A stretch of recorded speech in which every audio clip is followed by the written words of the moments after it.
Hello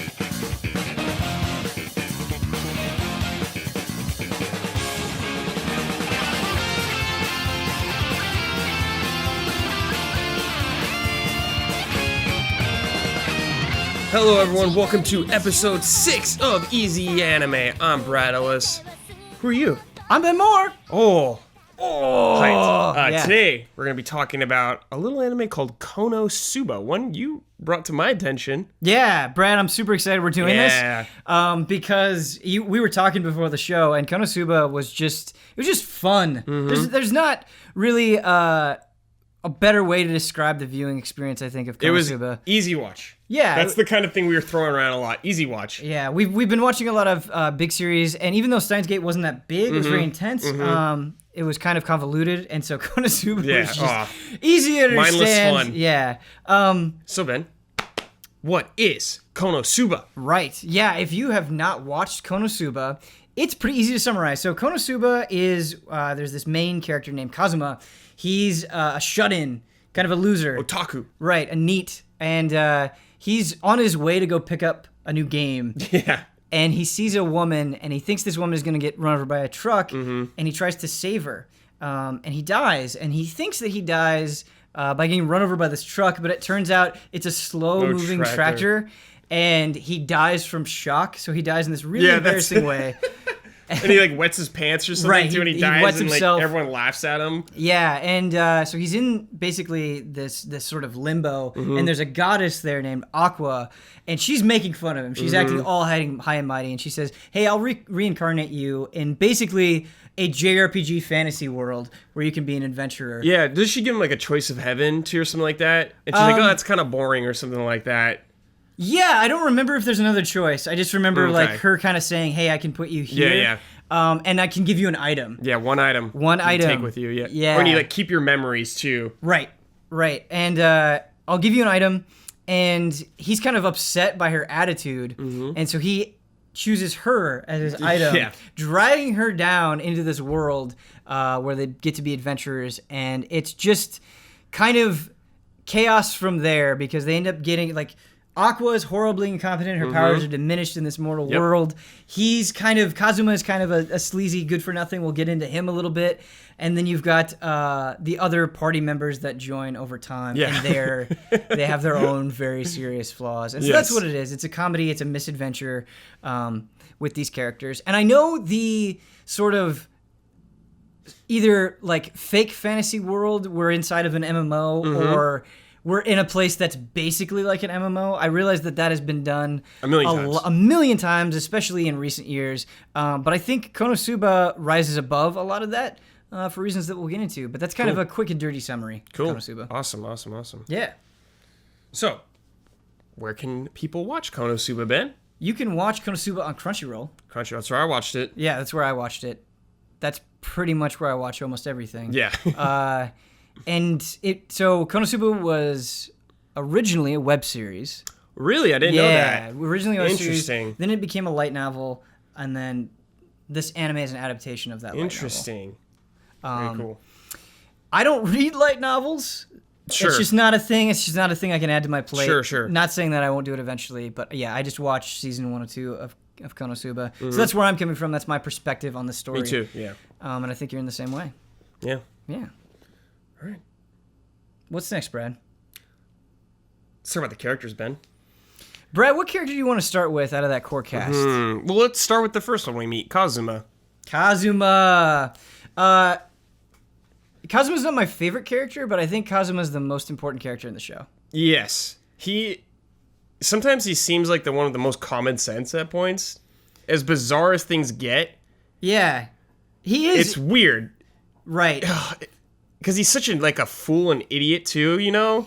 He is an idiot, yeah, sometimes. They're all idiots sometimes. Yes, they're all idiots. The thing that separates Kazuma, so at the beginning, they're kind of given starter classes. And he has the most basic of starter classes, the adventure class. He has low stats and everything except luck. I think he had really high luck. And the other party members, they all have something that they kind of excel in, whereas the thing that he excels in is not direct. He can steal. Yep. He can learn more universal abilities, kind of with his class that he starts as. What is it, adventurer? Right. But he's not an amazing fighter. No. Not an amazing magic user. Not an amazing tank. Just kind of, he has to be creative with the abilities that he has, and that leads to some pretty fun situations. But what I like about Kazuma, and what I think is different than a lot of other sort of fantasy or weird in MMO type protagonists, is I like how much of an asshole Kazuma is. Yeah. Like, he's a jerk. Yeah, he is. He's definitely looks out for himself in a lot of situations. He does. He has, like, no problems being mean to other, like, his other party members and stuff. Like, he even gets to parts where he just wants to get rid of them. Yeah. He's like, I don't want to be with these people. Right, and it's not usually a very upfront, like, hey, we're gonna leave you because we don't think you're any good. It's sort of scheming. He's very sneaky. He is. He's very sneaky, and very selfish, like you said, and super perverted. There are a lot of times. Oh yeah, like you get that typical like anime humor. I'd say in a lot of his like comedy-ichi animes, like it's definitely there, but not as much as it wasn't like too much for me, you know. Right. It wasn't like over amount. Yeah, and I think the reason why it's not an overload for me and why I didn't become grating with that sort of the perversion of Kazuma is he's pushed back against a lot. Megumin makes comments, Darkness makes comments, like, what are you doing? Like, this is not okay. Don't do this. But especially Aqua. I love the scuffles that Aqua and Kazuma get into. Yeah. She keeps calling him a neat. She keeps calling him a shut-in, a loser. But, you know, Aqua and Kazuma are such a good pairing because they're both manipulative in different ways. I think Kazuma's a little bit more upfront about his anger, about his frustration, where Aqua, if things are going well, Aqua will be like, whatever, you're a loser, I don't need you. And then the second things turn bad, she's screaming, she's crying, saying, Kazuma-san, Kazuma-san. Yeah. Were there things that you didn't like about Kazuma? Kazuma. Yeah, was he too much of a dick at points for you? No, I didn't think, it felt refreshing, you know? Yeah, because he wasn't trying to be like the hero to save the world kind of thing that we're so used to. Like, there's a character that you run into the series that's had the same situation as him that was brought into that world and had one item. I forgot his name, but he had like that sword. You got his name? Yeah, I'll look it up. Anyways, this guy's like the total hero trope type, trying to save the world, be a good person. Kazuma's just like, get away from me, dude. I don't want anything to do with you. Steals the guy's sword and sells it. Right, yeah. So Kyoya is the name. Right. Kyoya Mitsurugi is the adventurer that was also went through the exact same thing as Kazuma, like you said. And yeah, that's a perfect scene to illustrate who Kazuma is, because he knows that he's not going to be an adventurer, and he gets that sword, and we're like, okay, well now he's going to use that in battle. Yeah. And then he's just like, yeah, no, I sold it. Got some extra cash. Yeah, because he's always in debt somehow in this show. Always in debt. And it's a party of failures. I don't feel like I feel like they have moments where they succeed. Yeah. And they have moment like fighting against Verdia, that sort of headless Black Knight is such a good moment. There are times, especially during that fight, where I think Kazuma has good ideas, but I like how even those good ideas don't go perfectly. At the end of the first season, they have the Destroyer, right? They have this big machine. Kazuma has the idea of, hey, let's teleport this somewhere else. But then that ends up blowing up a lord's mansion, and they're under suspicion they come to arrest for him. Being Demon King spies. And so, yeah, I like that the show, at least in the 2 seasons that we have right now, I feel like it never tries to paint Kazuma as more than he is. Yeah. He's not really redeemable. He's likable. I guess he's relatable because of his selfishness. In some ways, yeah. Right, because his situation is so ridiculous, but he's never like, oh, he's actually a good guy. Oh, shucks. If they think that for a second, then there's something happens that makes them hate him pretty much every time.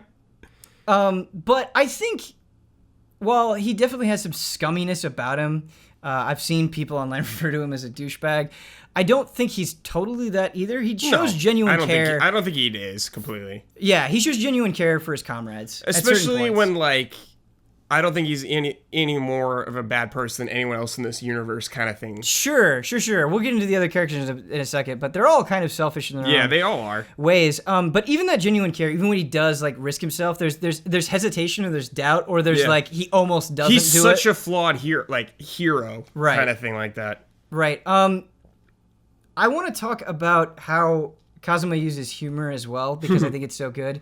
Kazuma's facial expressions, Aqua has some good ones, but Kazuma's facial expressions are just the best. The moments where he cannot believe that this person is doing this, whether it's Darkness's masochism or Aqua's just like being a child and bawling. His face, the way it contorts, the way it scrunches together, like they just focus on it, and it's hilarious every single time. I think his voice actor, whoever it is, does a great job of bringing that across to the tone and everything he does. He has like quite a lot of range, I would say. Totally. Yeah, I would say the voice acting in general for every character seems good. Really, really good. Part of the reason I think Kazuma's voice actor does such a good job is because it would be really easy to... You were talking about that range. I think it would be really easy for Kazuma to just appear annoyed at everything, and he doesn't. There are moments where he's enjoying himself. There are moments where he's being confident. You have characters that are like always like kind of moody, broody, or whatever, like always really happy. Kazuma literally goes through every single emotion you can think of. Sure. The character that I want to talk about, my favorite one, Megumin. A fan favorite, I think. She's great, yeah. How can you not like her? Of the Konosuba series, but Megumin is a mage, a very powerful mage. This explosion magic is what she's obsessed with. She's obsessed with it to the point where she doesn't want to invest in anything else. She will not do anything else. Yeah. Right. She's so limited, in fact, that when she casts one of these spells, which is admittedly extremely powerful, she just faints. That's it. That's all she can do. Yeah, one time. And the way that she does it, when she casts this magic, she gets so excited. She's doing this ridiculously cute chant, and then she just music screams. Kicks in, like the sky turns dark. Yeah, and I want to talk about animation overall, but I think the animation during these spellcasts is when Konosuba is at its best. Yeah. I mean, it looks like a nuclear bomb going off. They do a great job. It feels like it takes like a real serious tone. Like they're like they're putting a ton of effort into this one thing. Not to say they don't put effort in anything, but it gets real serious compared to like the mostly lighthearted nature of this series. Right. And we're talking about all the ways that Kazuma is flawed. I feel like Megumin is full of herself. She knows how powerful she is. But what's funny is she's also very vulnerable the minute that goes away. She's like, oh, I've cast this spell, and now I'm utterly useless. I can't do anything to you.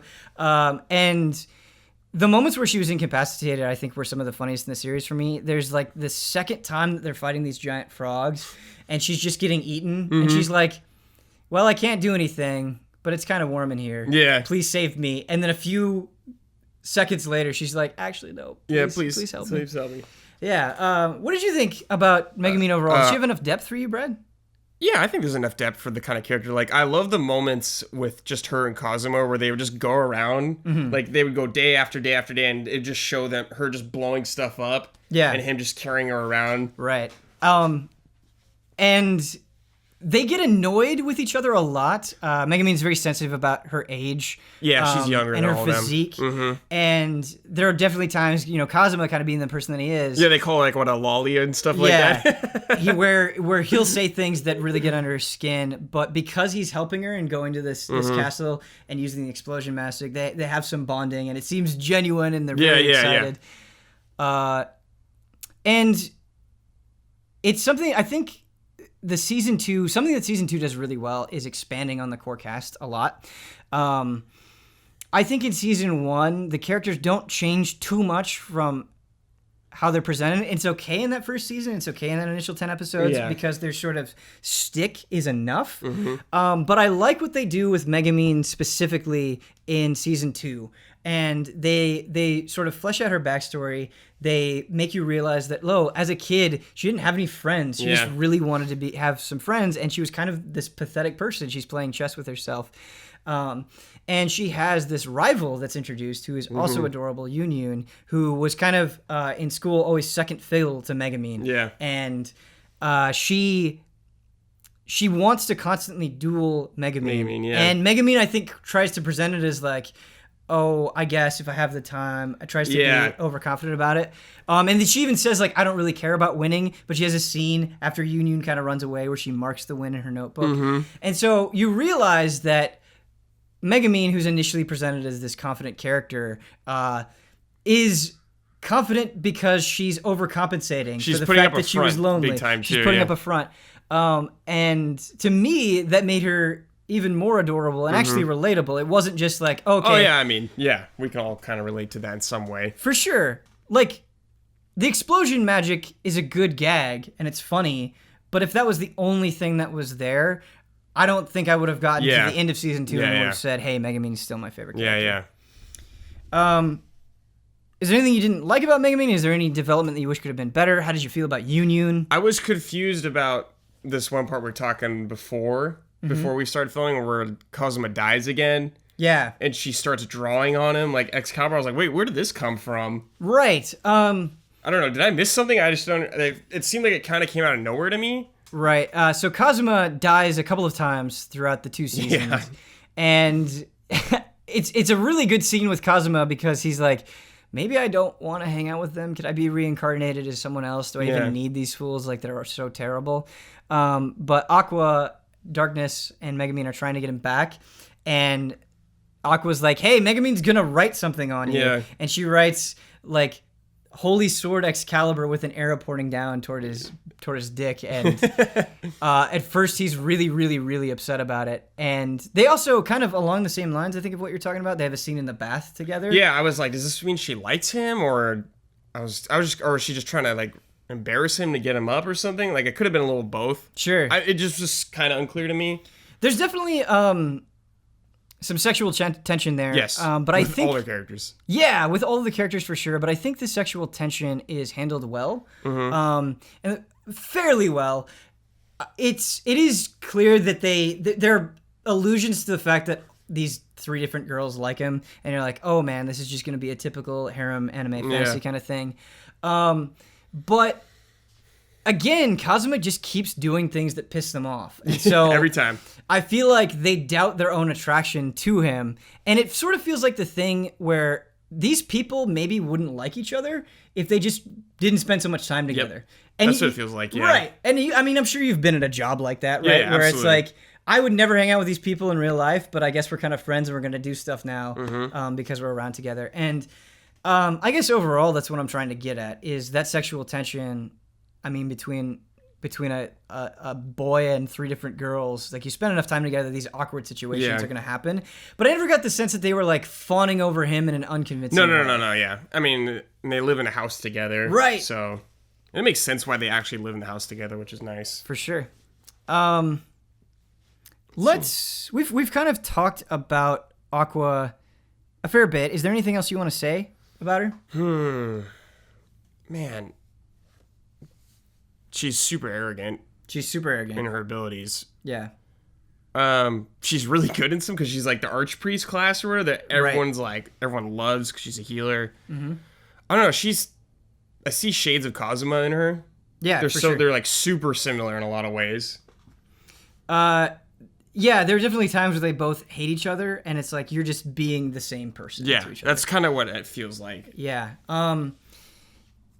The thing about Aqua, I was actually worried about Aqua as a character. I thought she was going to get unbearable. And I've read in doing research for this episode that some people dropped the light novel just because Aqua was so unbearable. Oh my god. Because there are a lot of times where, again, Aqua is just screaming for Kazuma and she's crying and she does this repeatedly for a long time. Yeah.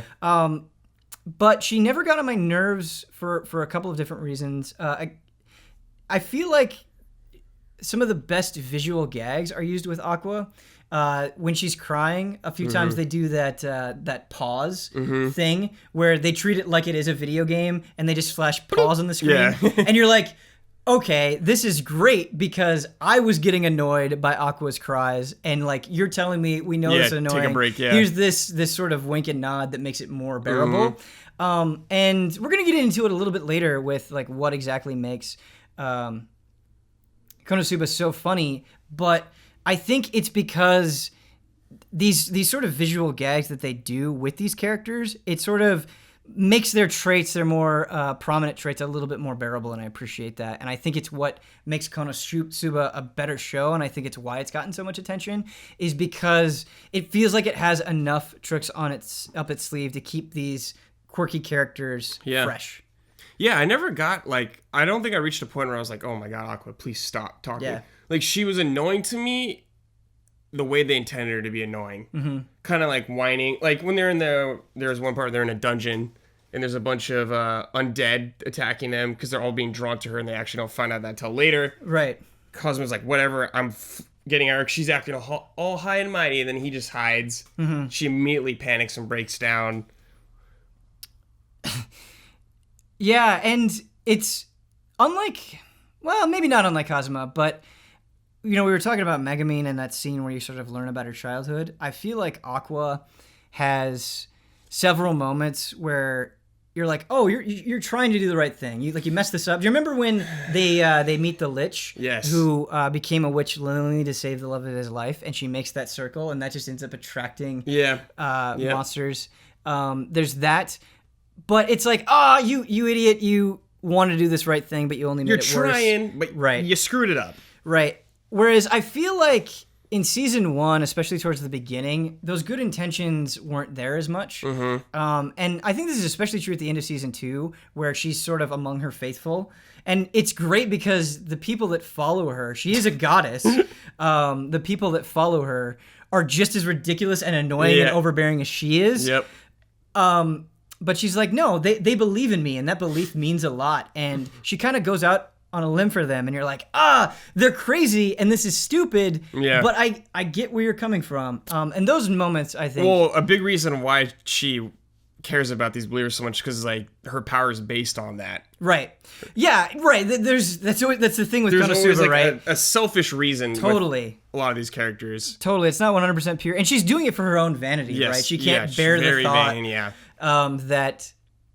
That people would kind of turn away from her. And there's another goddess that sort of takes her place after she goes she has like a rivalry kind of with her. Eris. Only like Aqua sees it as a rivalry kind of thing though. Right. And she does not tolerate this person at all. She's very clearly jealous. She says that this other goddess pads her bra. Yeah. And these followers are coming in for reconciliation, and to one of them who's like lusting after Eris, she says, "This is your new mantra. Eris pads her bra." Yeah, and you see him like saying it. right. At the end, he brings it back up, and he's like, "Wait, I was given these words." Where they do like a spirit bomb almost moment, where everyone's cheering her on, all of her followers, and you just hear him say that, and that's the final thing that helps her. Yeah, it's so good.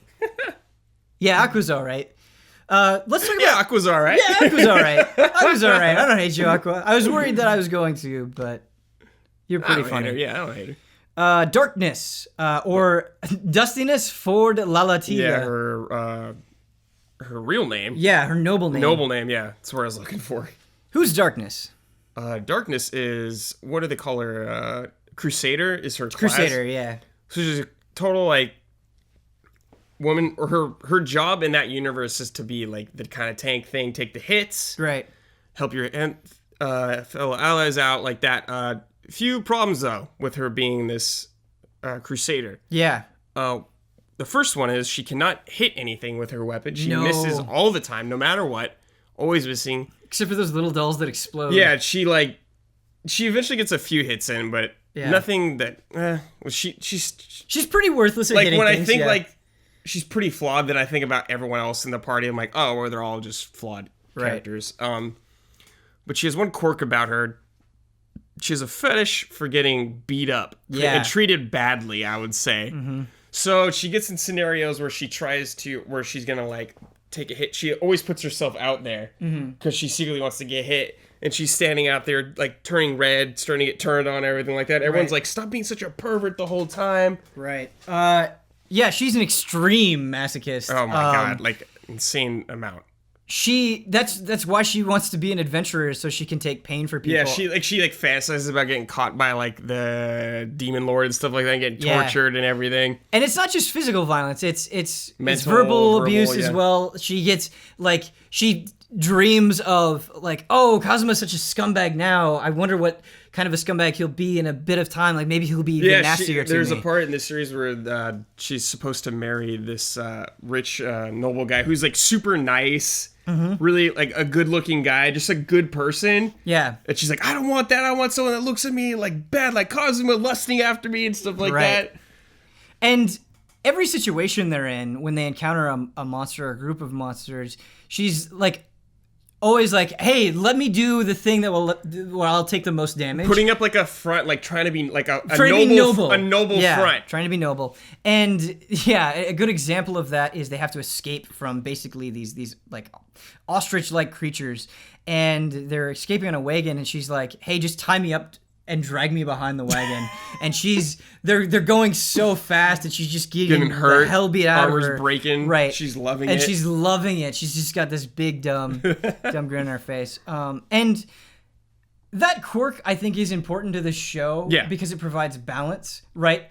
Darkness is the only character that I can think of that springs to mind where Kazuma's like, man, you are perverted. Yeah. Right? And this is a character who's kind of ogling after women, who's stealing panties. And then you have somebody that's even more perverted. Like too much for him, sense. even Spence, Right. She doesn't have all of the negative qualities of Kazuma, but it sort of levels him out a little bit. And I think that's a good dynamic to have, where you don't just have one character that's grossing everybody out. You have Darkness there to kind of raise the stakes sometimes. And so that's good. And she's definitely funny, but I would say Darkness out of the core party is my least favorite. Oh, okay. And here's why.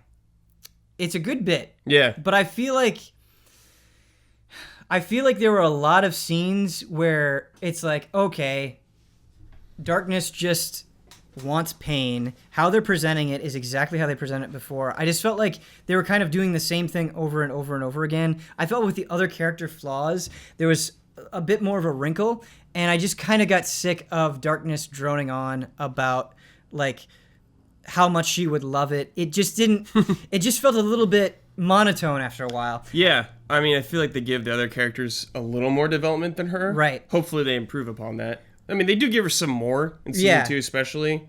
Yeah, and in season 2 you have this episode where you sort of learn more about her noble background. She's in this arranged marriage. How is she going to get out of it? And I thought we would see different sides to Darkness there, but we really don't. We really just see her kind of lusting after being treated horribly once again. And she doesn't want to do this because she wants the pain of being an adventurer. And so you have this development episode where, yes, you do learn more about her, but I think it just sort of digs its heels on what we already knew. Yeah. I like some parts of that episode because Kazuma is like, oh, this is a perfect chance for me to get rid of her. Right. As an adventurer. Yeah. So he's kind of going against everything that she wants him to do. But then you get those moments where she realizes it and looks at him and goes, hoo-hee? And Kazuma's like, hoo-hee? That she just totally goes against everything he wants. Yeah, and I think that kind of emphasizes the point for me even more because my favorite elements of that episode were Aqua and were Kazuma. Okay. I thought their quirks, or like Kazuma trying to get rid of Darkness, or Aqua and Kazuma being into kind of this idea of being a butler and maid, that was more entertaining and charming and kind of fresh for me than Darkness's stick. Sure. And I think Darkness's stick is good, and there are moments where it is still good in the second season, but it's when she has another element to play off of. And immediately after that, they run into one of the Demon King's like sort of lackeys named Veneer, who's this masked guy. And great character. Yeah, and oh man, he has the funniest death wish where he just wants adventurers to go through hell, and then they beat him. Right. Open this chest and there's nothing in there, and they're just totally disappointed. Like that's how he wants to die. He wants to get like defeated by them, and have just the chest there with nothing in there. Right. And so he's a pretty funny character, and the way that he speaks, he projects his voice. Yeah, very charismatic and everything. He's very confident. And sort of his core body is this mask, and this mask gets attached to Darkness. And he's like, haha, you have the most stamina out of this group. I'm going to take over your body and I'm going to wreak havoc. But what he doesn't know is that Darkness likes the idea of being taken over. Yeah. It's kind of doing damage to her, like hurting her. Right. And so this plan that this villain had concocted is being foiled just because she's enjoying it so much. And I thought, oh, this adds another dynamic here. This makes it more interesting. And so I think when you have those other characters that maybe we don't know a lot about interacting with these quirks and kind of turning them on their head, or at least having them foil their plans or something like that. That's where I thought it was cool. But just darkness kind of going on and on about the same thing, it did get old for me. Yeah, sure. I totally see that. Yeah, I would love if they added like maybe one more thing to go off that, not just the perverted thing. Right. Maybe give us one more thing. Yeah, and you have a scene, I'm curious what you think about it, Brad, where it's the succubus scene where darkness and the rest of the party thinks, Kazuma thinks he's in a dream and that darkness is naked in this bath in front of him. Yeah. And so he's like, well, this is a dream. I might as well just like command her to wash me and stuff. But darkness is weirded out. She doesn't want to do it, kind of, but it's also sort of feeding on that masochistic pleasure. What did you think of that episode? Do you think it was just fan service? Do you think there was some character development there? I mean, that felt mostly like a fan service episode to me. Oh, for sure. I mean, I expect that, kind of thing. But I felt like there was a little enough. Like, I still enjoyed it, though. It didn't feel. I don't know. There's like a fine line to cross with fan service. I feel like sometimes like there way is. Too much or just enough. I feel like it didn't go over the line for me. Definitely, I think, and I'm curious what the viewers think. It was the most fan servicey episode for sure. Yes. In a series that has plenty of fan service, I would argue. Yep. And I think the thing that made it fun, that made it watchable, is that sort of, well, I think I'm in a dream, so I'm just going to go full in on asshole. It wasn't just Kazuma intentionally taking advantage. It's like, oh, he's capable of this, but I guess he's in a dream. Yeah, that was his like mental state. Yeah. Right. And the fact that there was hesitation from darkness, and this is a character that doesn't express any hesitation usually. Yeah. Like throws herself at the humiliation, at the shame, and she's sort of second guessing herself. And I guess I just I wanted a few more scenes like that, or again, kind of like Megumin, like, oh, there's another reason why this person is acting like this, sort of, that we didn't get from darkness. All right, we've talked a lot about the different characters. The next thing that I would want to talk about, and kind of like the most important thing to me, is what makes Konosuba funny. What makes this more than just a pandering thing with quirky characters? What stuck out to you? Man, it's, for me, honestly, between like I loved the relationship between the characters. Yeah. What about that relationship was special to you? It has to be their dialogue and just the super witty characters, Like, they weren't afraid to hurt each other's feelings, which I really loved. Oh, man. Because it's like like we said before, it's such a thing they've done before a million times. Like, we've seen a million comedy animes. We've seen a million inside video game animes. But somehow this combines all of it in a satisfactory way.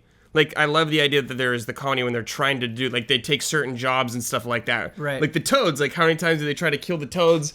Kazuma has to save them all from toads. Just when he's screaming doing it. Yeah, I'm really glad that you brought up the toads, because I think that touches on one of the reasons why Konosuba is so funny, is how it handles repetition. It's because it's like the situation they're in is a repetitious kind of thing. Right. Got to make money to eat, go to the adventures hall. And like it happens through most of the first season, they're doing just that kind of stuff. Right. And that repetition is good because it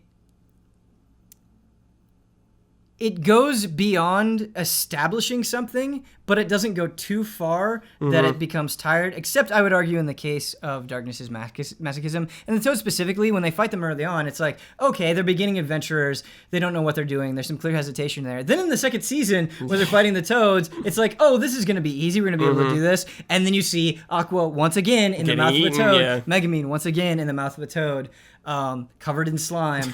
And it's just like, no, these people are complete idiots. Another thing with the repetition that isn't necessarily about the humor that I really like, and I think it's done really well in the first season, is it shows their day-to-day life. They have that cut.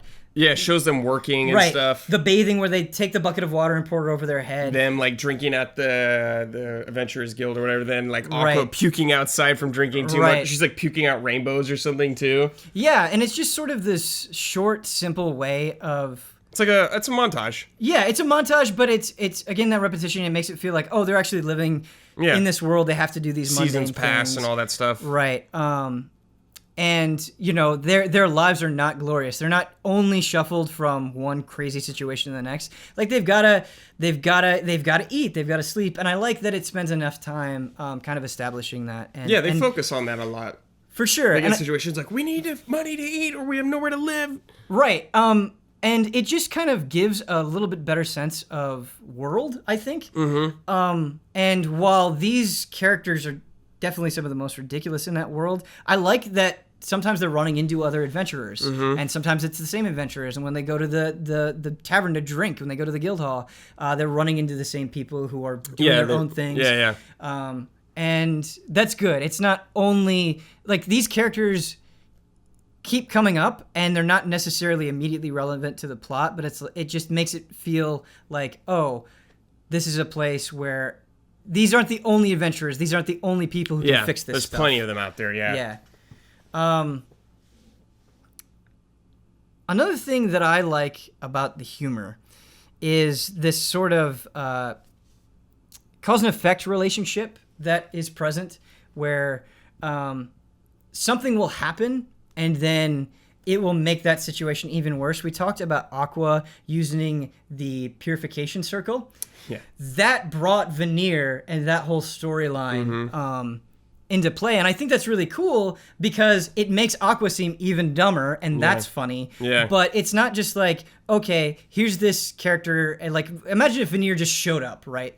That would have been way less interesting than, oh no, our dumb party, again, hammering that home, brought this about. And I think that's really cool that these new villains, these new storylines don't feel random. They're played off and continued. Yeah, Megumin just testing out her magic or whatever on the castle. Oh, that's my favorite example, Brad. Yeah. So what's that character's name again? Verdia. Verdia, yeah. So they do it for days. She just casts an explosion on this castle. Right. Because they think it's abandoned.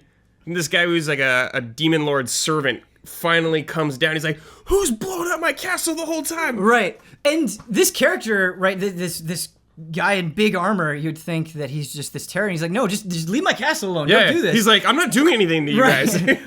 But because you keep doing this, now I have to come down. We have to make this a thing. And he even he leaves. He's like, okay, whatever. And he just leaves. And they do it, I think, again to him. Then he comes back. Oh my God. And I think there's a good mix of characters like Verdia, where they have dialogue and they have a personality, versus the big giant toads or the cabbage monsters or the snow sprites, where you just sort of have these creatures and you watch. Like, it's good because there's a nice fluctuation between villains that challenge the party and then sort of monsters that just let the party fail on their own. I love... Oh, sorry, I'm right there. I love some of the most high-ranking villains in this show are they're not super violent or anything like that. Right. They're not actively trying to hurt people that much. Lich's name, Wiz. There we go. She's just a super sweet person, but she's holds control of the barrier and everything like that over the Demon Lord's castle.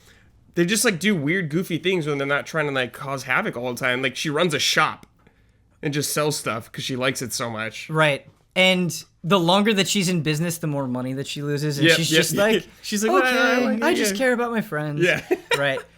Yeah, it's easy to forget that she's a lich and associated with the Demon King. You would think that's something super evil.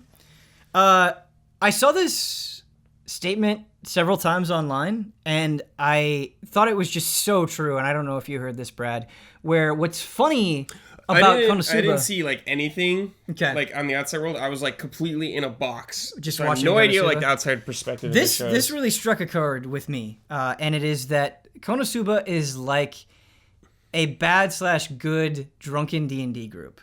And our group. Our group. Yeah. Right. And I thought about that and how perfect that comparison is, and why Konosuba is so funny and even relatable is because when I play D&D with you guys, or I think when a lot of people play Dungeons and Dragons, you sort of expect okay, the players are going to band together and they're going to think through everything, and they're going to use their skills to overcome any obstacle. That's not it. People just enjoy being idiots. People just enjoy being stubborn. They're like, I don't care about these other players. Yeah, we've run into several DM. instances with that with you. You're like, well, I had all this played out. Right. But you guys, You left it. Right. And you made it so complicated. You think about Konosuba, and that's exactly what's happening, where they have this goal to defeat the Demon King, but more often than not... This really straightforward goal that you could totally work towards. Right. Very rarely are they able to put aside their own wants and their own selfishness to actually achieve that goal in an efficient way. Yep. And that's what's so good about it, is it sort of feels like you're just... kicking back and hanging out with your friends who would also treat you like this. Yep. If the mood was light and you were having a few beers or something. And I thought, I just thought that comparison was so good that I couldn't not bring it up, even though it is definitely not one I thought of. We talked about the visual trick of paws flashing on the screen when Aqua is screaming. There are some other ones that I want to bring up really quick that I thought were used just sparingly enough to be funny. And again, not one and done in a lot of cases. They used it several times, but it wasn't done so much that it lost its appeal. They'll have characters talking over each other where somebody's making an impassioned speech and saying this is why this has to happen. And Kazuma or Aqua or somebody. Yes, I'm Kazuma. Right. Is saying, no, that can't happen. Nope, that's wrong. You can't do that. Yeah. And just that use of deadpan is so good. Another one is, I was maybe laughing the hardest during this scene, and they only did it one time, is once they get a bunch of money, Kazuma and Aqua are acting like aristocrats. Oh, yeah, they're sitting there with the tea, right? Well, they haven't come into a bunch of money. I think they're going to come into a bunch of money. And Kazuma's like, Aqua, make me some tea. And she's like, oh, right away. And she has this, because she's an archpriest, she keeps purifying things. And so she brings the tea over to him and she's purified it, and Kazuma goes, it's just hot water. Yeah. But he's still so enamored by the idea that he could have money. And this happens over and over and over again, where she keeps bringing the tea, and it's this little thing. They're having other conversations while this is happening. It's not just focusing on this bit, but they keep interjecting with the tea's turned into hot water. Go get me some more. And she's like, oh, okay. And you realize how helpless these characters are. Yeah. It's never driven into the ground, but it's done in clever enough ways that it reminds you, of course they haven't taken on the Demon King yet. It feels like to me, because there's usually a main thing they're talking about, but there's always something a background humor kind of going on. Yeah. Like with Kazuma talking, the tea saying, I just realized that. There's a lot of instances like that. Mm-hmm. Yeah, absolutely. And I think that's what makes it so funny, is because the characters are saying it under their breath, or it's in the background, like you said. And so I don't know if there's any times for you where you had to rewind and it's wait, did they get in a quick line there? Yeah, and sure, you rewind back and you watch it, and that makes it even funnier. Because, I think I'm certainly no master of humor, but I think it takes pretty good writing to be aware of, okay, we can't have all of our jokes up front all the time. Yeah. We gotta have those pocket zingers in there, and we have to know how to deploy them. Right timing. Right. And timing is just something that Konosuba gets so well. Yeah. It's hard, I think, when we talk about a show like Steins Gate, or we talk about a JoJo, it's easy to say, all right, how did the story change over time? How good were the villains? And I think when you're analyzing comedy, and I was doing the note for this, I was like, man, it's hard pinning down, why is this funny? Have you had that sensation? Yeah, of course, because I'm no expert in comedy too. It's why is this funny to me kind of situation. Right. I'm sure if anyone knew the total answer to that, to be rich. I want to talk about season 1 compared to season 2. Oh yeah, sure. I got a few things I could bring up. Sure.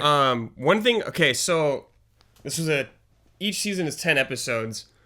The first season, I feel like they're much more focused on actually Demon Lord stuff. Yeah. Kind of focused on season 2. I feel like they made season 1. They had no idea if they would get a season 2. Then when they got season 2, they're like, okay, well, let's space it out a little more. We got a little more time now, because maybe we'll get season 3 now, like that. Right. And of course, you see the animation bump up immediately, especially in their facial expressions. Definitely. Much more expressive, especially Kazuma. Yeah, for sure. There's definitely a jump in production values between season 1 and season 2. And we talked about that Demon King stuff. I think what they do a good job of is they know, okay, the Demon King is like not the interesting part. It's just sort of this basic motivation to get our characters, get them to do stuff. But what I like about it is you don't just hear mention of the Demon King in the beginning or periodically, and then it just fades in the background. The sort of lackeys of the Demon King are encountered at regular intervals to kind of remind you, like, oh, okay, this exists. Yeah. And they don't lean on that connection too heavily, but they use it as a tool not only to kind of strengthen the importance of this main plot of get to the Demon King, kill him, sort of, get back your life, but also they use it to kind of connect different characters, right? They use it to give Wiz a little bit more depth. Yep. They use it to... right, like when Wiz is fading, you see Verdia again, and it's like, oh, okay. He's saying, "Come to me," like, come to this place, and it's cool that they just make it more than nothing, I guess. Yeah. And we've already said this, but in season 2, I like how they sort of add more depth to the characters. One thing that I was disappointed with in season 2, and I guess I didn't feel like season 1 had this problem. I like season 2 more overall, but I felt like season 2 just sort of ended. Not necessarily that it was abrupt, but they had this. Maybe it didn't feel as grand as the first season's ending. It didn't feel as grand. It didn't really feel like they got anywhere. It didn't feel like it was a good storyline with Aqua and her crazy followers, her Axis followers. But after that, they sort of get back and they're like, oh, it's good to be home, and then the season ended. Yep. Whereas, another demon lord servant down kind of thing like that. They're just like, oh, another one dead. Right. And I myself am a little bit unsure of this criticism because, I mean, it is a comedy. It is just supposed to be funny. Yeah, absolutely. But I felt like with season 1, they had the Destroyer, and it felt like this huge threat. And then the consequence of that sort of kickstarted season 2, where you have Kazuma under suspicion. Yeah, it left. Yeah. Right, and so there's this sort of like connection there. We had an idea where it was going. Yeah. Right, and you're like, oh, I wonder what's going to happen. I wonder like if Kazuma being under suspicion is going to end up being a big deal.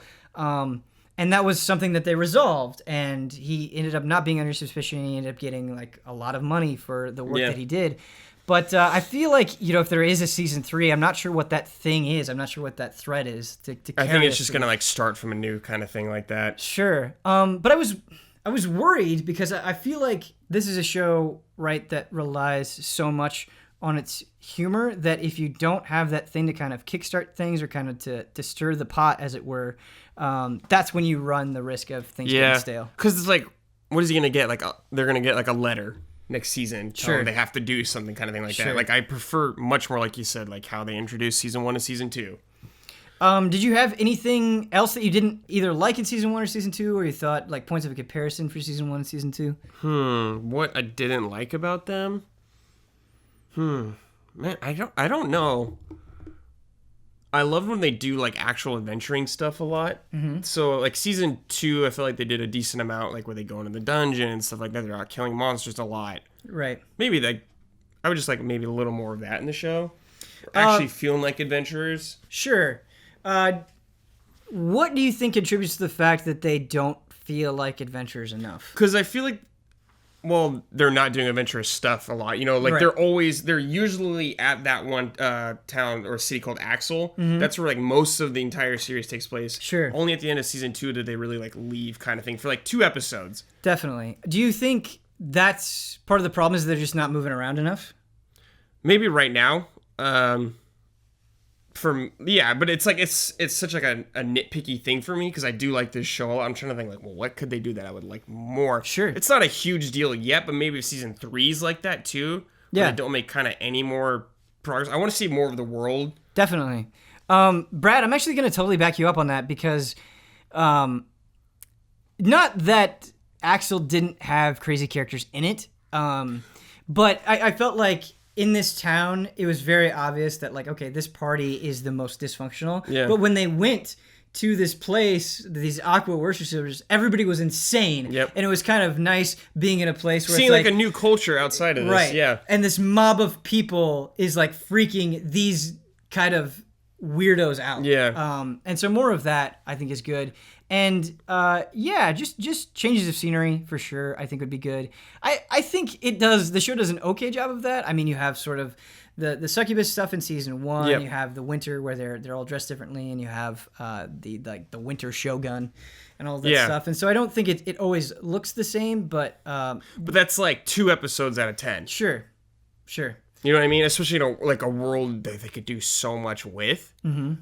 But at the same time, I kind of like that. That's just really self-contained to an extent. But like, I'm thinking about like how cool it would be if they go somewhere a little further, closer to the Demon Lord, where things aren't, because it's super peaceful where they've usually gone. Like every city they've been to has been really peaceful.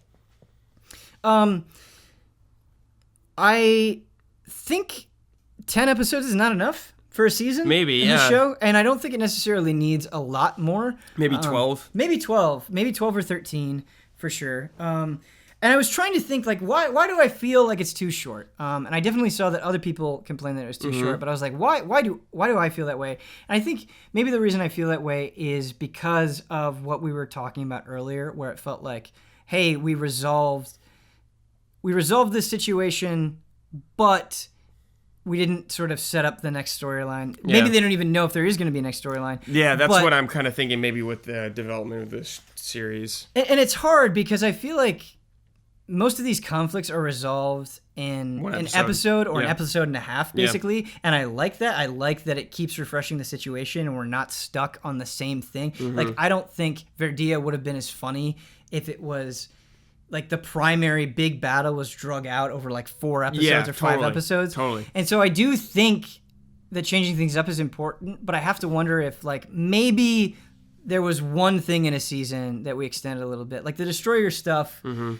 I think felt a little rushed and quick in the time that it was given, and maybe could have been spread out a little bit more. Yeah, like the most you get for something is like 2 episodes max. Right. And I think the other reason is the supporting cast is really good. Yeah. Like Wiz is a really good character, and I think it just feels like they didn't have quite enough time to talk about her past in a way that they kind of hinted at towards the end of the second season. But maybe just giving the supporting cast a little bit more breathing room for sure. Yeah. Okay.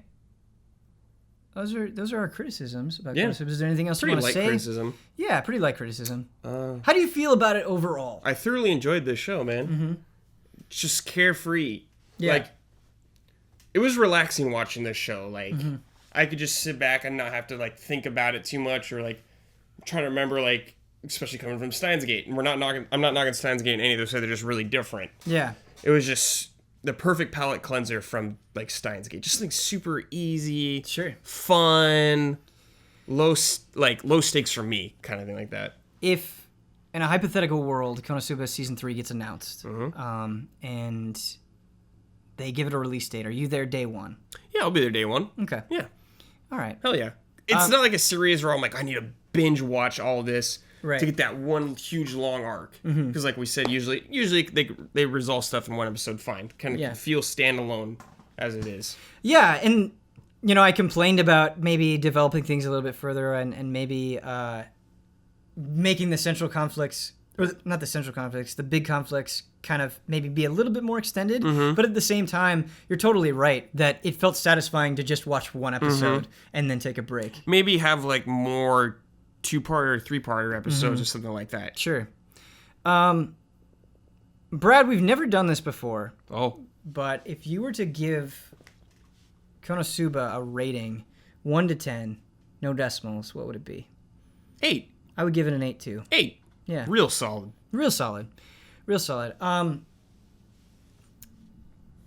It's that time of the show where we talk about our recommendations.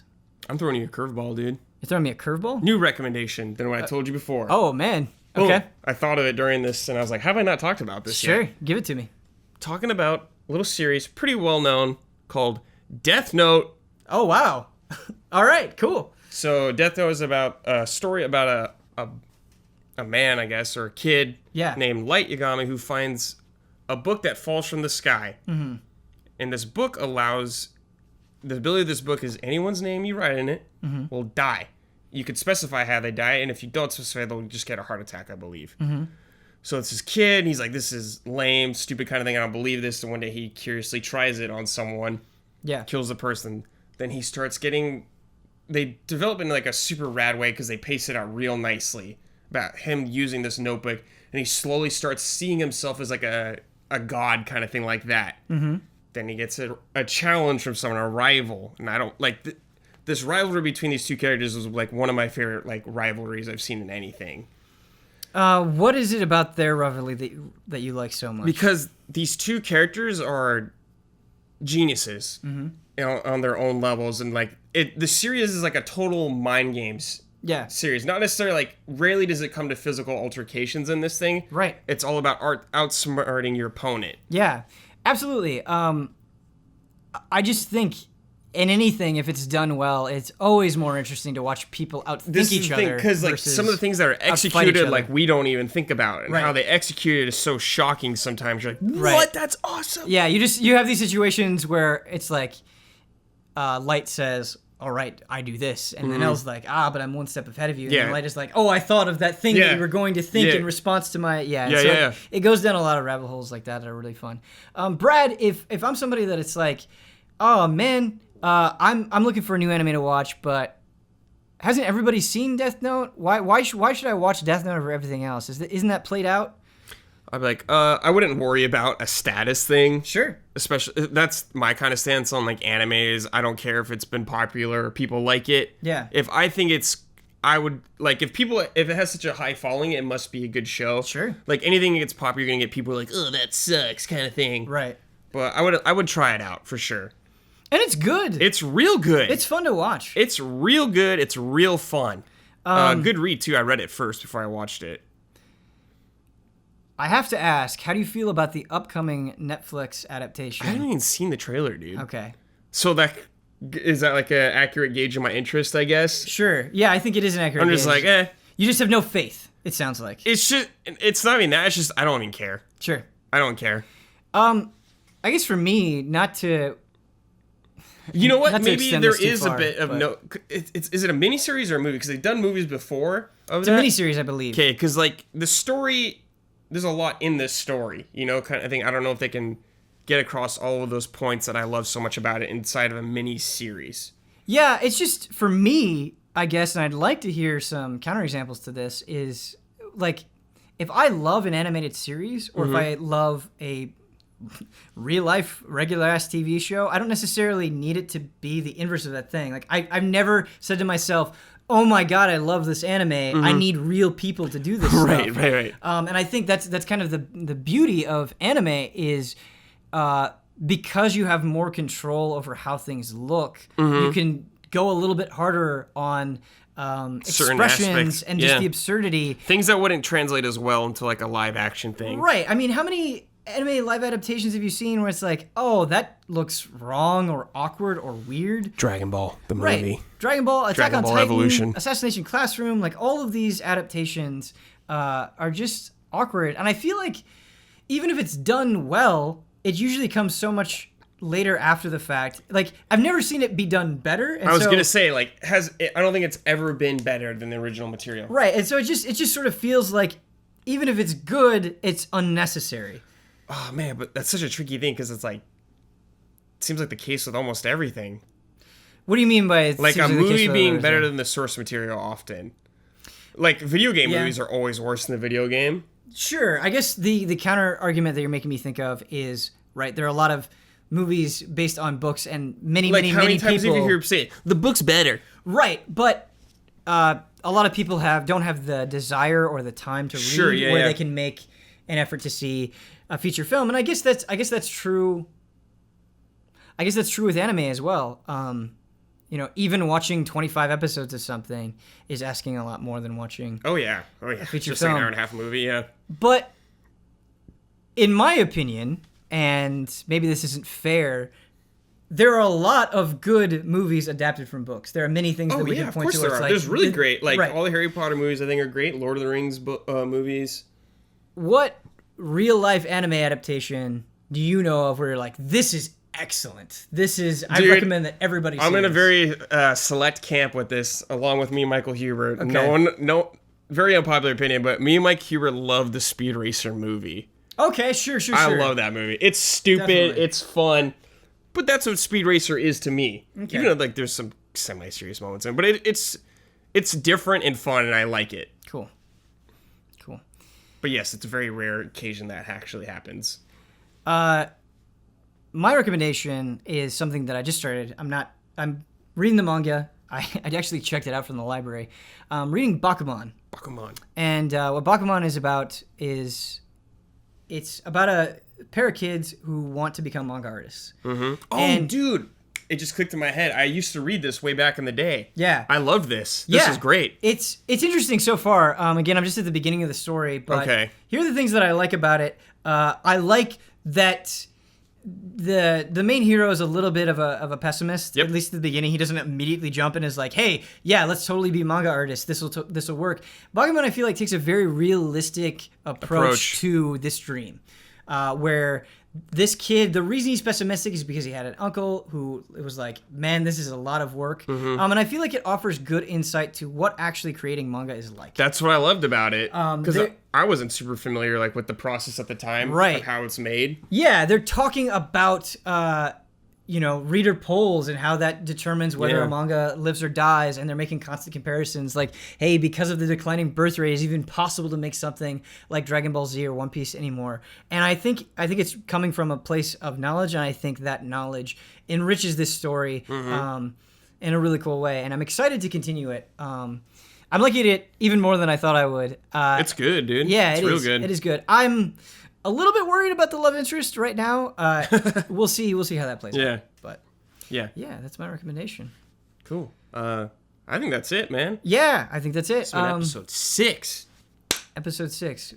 Brad, it was enjoyable talking about Konosuba with you.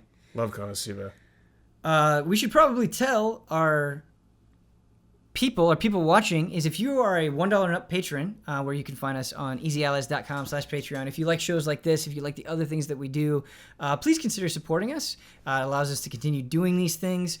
But if you give us any amount of money whatsoever, you can vote on the thing that we talk about next. That poll will be up on Patreon the minute that you see this video. They go up at the exact same time, simultaneously. So, yeah.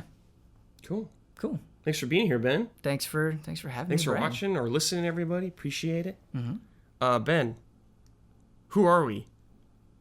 Who are we? Who are we?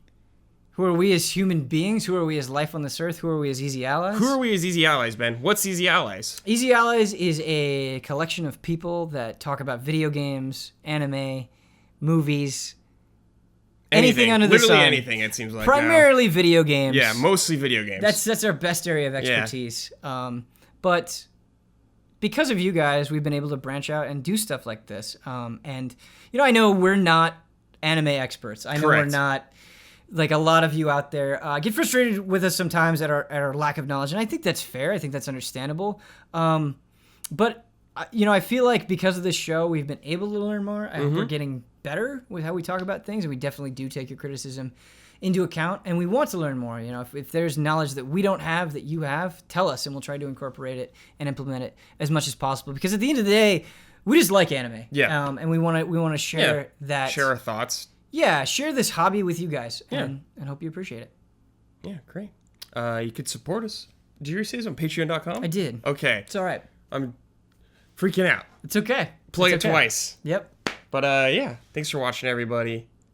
What's a good anime sign-off? What's a good anime sign-off? It's okay to like anime. It's okay to like anime. Sign-off. Bye. Bye.